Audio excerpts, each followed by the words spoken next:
Hi. Hi, Leo. How are you? I hope that you're doing well. To everyone who's new, welcome. My name is Nina or Sinfulpluto. If you're returning, welcome back. Thanks for joining us. I'm excited to be here. I'm very happy to be here. It's a good day. It's eclipse day, which most people would view as like, oh my God, the world is ending. But like, I'm chilling. If you're not, I am sorry. And I really hope that you can reach a point of peace today, because I know that for a lot of us it is definitely a pretty tough energy to get through. So Leo, I hope that you have been taking care of yourself and taking the necessary steps to make sure that you are okay. So I don't know if these monthly videos are gonna be a thing. We'll see. They probably will, but we'll see. Yeah, I'm probably going to make another video as well talking about like my personal journey and stuff that I've been going through recently. So yeah, that's just a thing.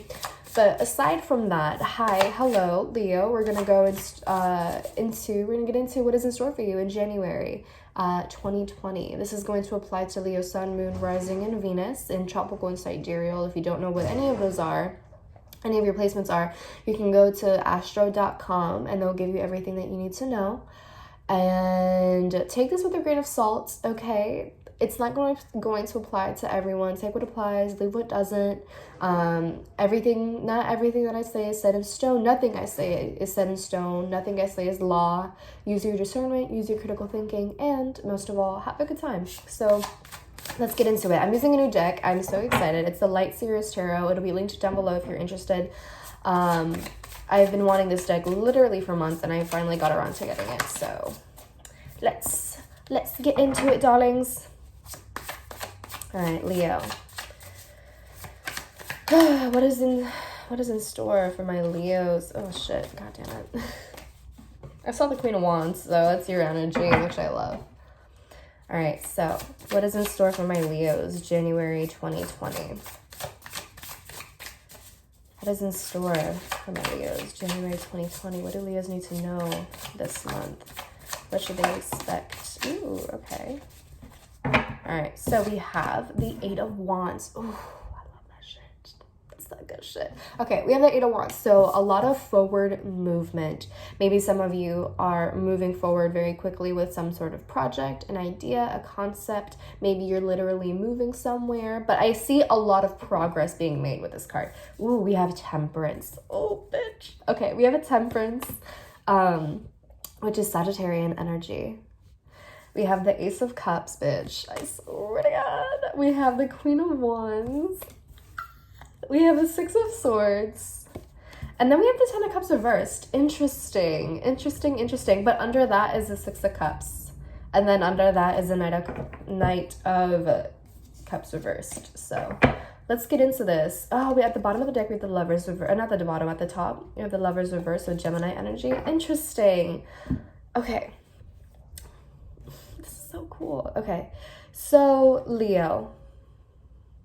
We have a lot of forward movement, and I see you making a lot of progress. I see you feeling very victorious. I see you feeling very within your own element, which is awesome. And I love that because it's so contradictory to the overall energy for everyone.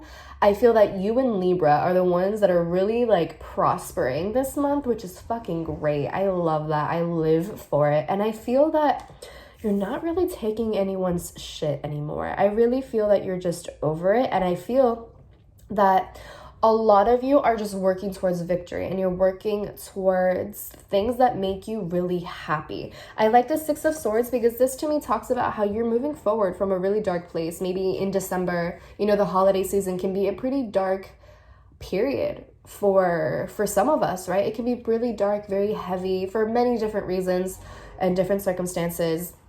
And I feel that you're just moving away from that. I feel that you're moving away from this dark cloud that has been lingering over your head for such a long time. And I feel that you have been very patient, which I really, really, really love. And with this Temperance card, this talks about spiritual alignment. So maybe some of you have been really spiritually inclined, or you will be spiritually inclined in the month of January. And I think that's just only going to work in your favor. And I feel that this is also talking about patience and balance and learning that your progress doesn't necessarily have a timeline. I feel like this is talking about how do I put this into words? How do I articulate this? I feel like you're just learning that not everything has to be rushed. Not every process has to be go, go, go. And even though I see this go, go, go sort of energy, I just feel that I feel that you're going so much more quickly and you're like skyrocketing into this direction because of the fact that you realize that you didn't have to force it. Once you stopped trying to force something to happen is when all of the progress started happening. Does that kind of make sense for you? And I feel for you, Leo, that there's just this understanding, and I feel like there's also a balance between your pride or your ego, your outer self. I feel that there's a balance between that and your emotions and your instincts. And the reason why I say that is because we have the sun and the moon, and I fucking love that. And obviously in astrology, the sun is like your ego. It's your self. It's your adult self. It's your outer self. It's the self that, you know, shines through the most, right? The sun is your planet, right? And the moon, that's all your emotions. That is all that's your emotional instinct. That is your first instinct to anything, right? It's your inner child even, perhaps. And I feel like you're just finding a balance between these two things and it's working out in your favor. And I just feel like angels are with you this month. I mean, they're always with you, but I just really feel that you feel the presence of your spirit guides and your angels. And I just say that because of the wings right here. I just feel like there's such a bright light. I'm gonna cry. I'm like getting really emotional right now. This is such good shit, bro. And then we have the Ace of Cups, which is like, okay, we have the Ace of Cups, which is just talking about a new emotionally fulfilling beginning. And I feel like you're just opening yourself up to a lot. I feel that because she's holding like the cup in her, like close to her chest. So I feel like there's a lot of like heart chakra stuff going on. So I feel like you're opening up your heart chakra. You are really learning how to love yourself. You're really learning how to embrace life. January just feels like a really good month for you. It feels like it's just opening you up to so many really wonderful things, and you just feel happy. It really just feels so happy, so beautiful, so great. It feels like you're moving on. You're moving forward from a lot. And I feel that you're moving away from this 10 of Cups reversed, which is so interesting. I feel because everything is so good, and then we have this 10 of Cups reversed, and it's like, why is this here? I think I'm going to clarify this in a minute, but this 10 of Cups reverse talks about a lack of emotional satisfaction. This talks about maybe staying in a family dynamic that you're not happy in. Maybe this talks about, for some of you, staying in something for like the image of it, that sort of thing. Oh, there's little kids playing in the background. I feel like this to me talks about how you might kind of just like walk away from certain relationships or aspects or situations in your life, circumstances in your life, that are not emotionally serving you, even though it might have been something that is quote unquote stable. It could be that materially or physically it's something that is very stable, but emotionally you're not all that invested and you're kind of over it. And I think that you know that there's something better out there for you, which I really fucking love. Like, go off, honey. I really like that. And then the 6 of Cups, which talks about like nostalgia and like connecting with your inner child. I love this. It could be that this month you are really connecting with your inner child. And with this Queen of Wands, I just sense so much playfulness from you, Leo. I feel so much playfulness, so much excitement. I feel that you're like, I just see you getting excited over like the smallest things. Kind of with this queen, she's just so happy with her wand and with the fire that she created. And I see this passion like burning within you. And I feel that you're no longer letting anyone get in the way of that. No, you're not letting anyone kind of intrude or invade into this space of passion and goodness and wonderful energy. And we have the 6 of Cups, which to me, I think this is kind of talking about how you're kind of going down memory lane and thinking about what you have done and what you have gone through in order to get to this point in the present time. I love it so much. I feel like this just talks about the nostalgia and also, like I said, connecting with your inner child, connecting with the past in some sort of way. And I think just realizing your growth, because we have like the little kid, right? And then we see the journey of adulthood with the guy and his dog, right? We see that journey of growth and progress and kind of like thinking back on everything that you have gone through together with this person. And I feel like this is kind of what's going on with you, but more so with yourself. So let's clarify this 10 of Cups reverse. What does this mean? Can we clarify this 10 of Cups reverse for Leo, please? What does this mean for Leo in the month of January 2020? Can we clarify this 10 of Cups, please?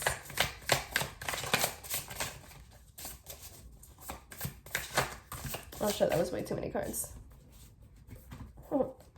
Let's put that back over there where it belongs. All right, let's see. 10 of Cups reverse. What does this mean?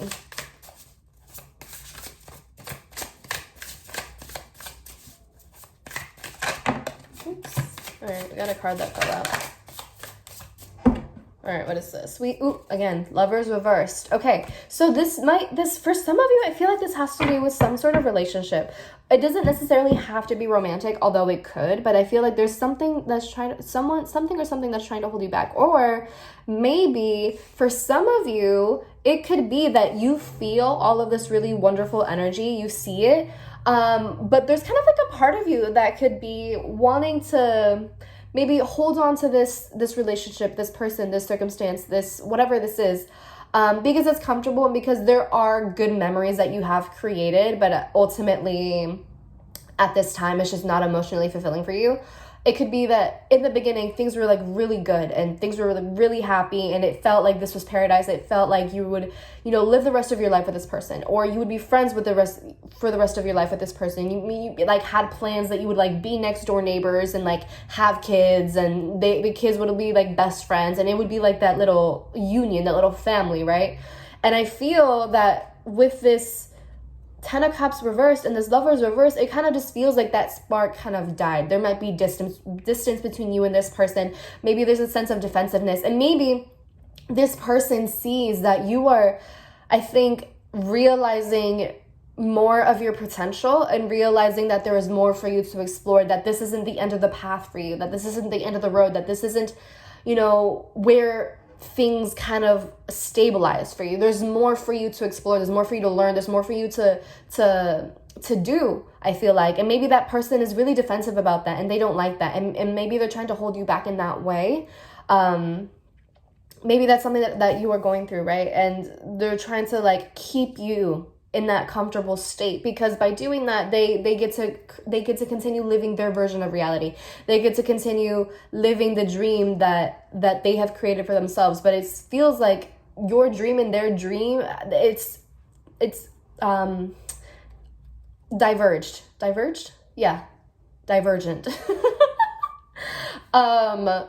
I feel like that's what it's like. It just forked off. I don't fucking, you know what I mean. And they don't like that. Of course they don't like that, because then that means that they can't, that dream, they can no longer live out that version or that dream that they feel was meant for them. You know what I mean? And with this Lovers reverse, this also talks about like a choice. The Lovers always talks about a choice for me. And with this card reverse, this talks about how, you might be tempted to go back to what is comfortable to you or what is instantly gratifying, gives you that physical pleasure. But in making the choice that is instantly gratifying or that is easy for you, that kind of takes away the fulfillment that you would feel if you were to make the decision, which could be a little bit hard, it can be a little bit difficult, to perhaps walk away and move forward towards a new and different direction and pursue something that you are newly passionate about, or that you've always been passionate about but you never thought that you could actually pursue. So that's just something to keep in mind. And we have the Knight of Wands, which is that defensiveness, being on guard, not really knowing what to expect, feeling really vulnerable, and just like not knowing. I think this just talks about not knowing what to expect from the situation. There could be a lot of tension between you and this person, or you and this friend group, or whatever the case might be, because of your realigning sites, which to that I say that it's good to have friction, because I think it encourages you to raise a lot of questions and kind of question your reality, and if this is a reality that you want to live. And it could be that you and this person are kind of up in arms about things, and there could be accusations that are thrown at each other. And I think that the ultimate goal in all of this that I feel that you should pursue is to just always put your happiness first, to put your excitement first. If you're not emotionally fulfilled in this situation, whether it's a friendship, a job thing, or family thing, or romantic thing, that's okay. It happens. People change, feelings change, change is inevitable. It will always be inevitable. That's the good thing about life, and that's also maybe the not so good thing about life, based on our perception. Change is always going to happen. There's always going to be an ebb and flow, and that's okay. And we should be receptive to that. We should be receptive to change, to new ideas, to new knowledge and new wisdom and new people and new situations and circumstances and places and food even, and all of these other things. Like, we should be open to that. We should be open to change, right? And if there's any sort of emotional baggage that you have been feeling, the Six of Swords here really talks to me about needing to let that go, needing to let go of the emotional baggage or anything that has been weighing you down in order for the boat to actually move forward. Because, if you're carrying like rocks in this boat, and if you're carrying, all of this stuff from the past in hopes that you can move forward with it, that is only going to weigh down the boat, and it's not going to allow you to move forward. So there are certain things that you have to like sacrifice, or certain things that you kind of have to leave behind in the past so that you can move forward towards a new life and create new memories and a new life for yourself. Does that make sense? And it doesn't necessarily mean that you have to cut off this person or the situation. It doesn't mean that they have to completely be gone from your life, although if circumstances reach that point, perhaps that is necessary. But it doesn't mean that you have to completely cut them out, but it means create a little bit of distance, or let them know that they are not the end goal, or this situation with this person is not the end goal, and there are other things that you need to pursue. And at this time in life, in this moment in time, they don't necessarily fit that goal, and that should be okay. So we have the Fool, which talks to me all about like freedom, independence, taking a leap of faith, getting outside of your comfort zone, going on an adventure, exploring the world, like feeling the wind in your hair and like the sand between your feet. Why am I making this a beach analogy? I don't know. But I just really feel that it's time, Leo. It really is time. I'm so excited for you. It's so many wonderful things that are coming your way, and it makes me so excited and so happy. There's so much progress to be made, and there might be a little bit of friction with that. We get comfortable, and people, they get comfortable with your role that you play in their lives, but we can't always play that role, Always put yourself first. Always, always, always. It's your time to shine. It's your time to live your dream. Do whatever it is that makes you happy. So with that being said, Leo, I hope that this resonates. I hope that it was helpful for you. I hope that maybe it was reassuring even. Let me know what you think. I would love to hear any form of feedback that you have. And if you enjoyed the video, give it a thumbs up, okay? Share it with your friends, family, loved ones, or to anyone who needs to hear this message. Subscribe, hit the bell notification to know when I upload my videos. And if you want to book a personal reading with me, you can do so at Sinfulpluto.com. The link will be down below. This will be linked down below, and any other information that you want to see or that you need to know will be also down below in the description bar. Let's see. If you want to follow me on social media, you can do so on Twitter and Instagram at Sinfulpluto, and I will talk to you soon. Bye.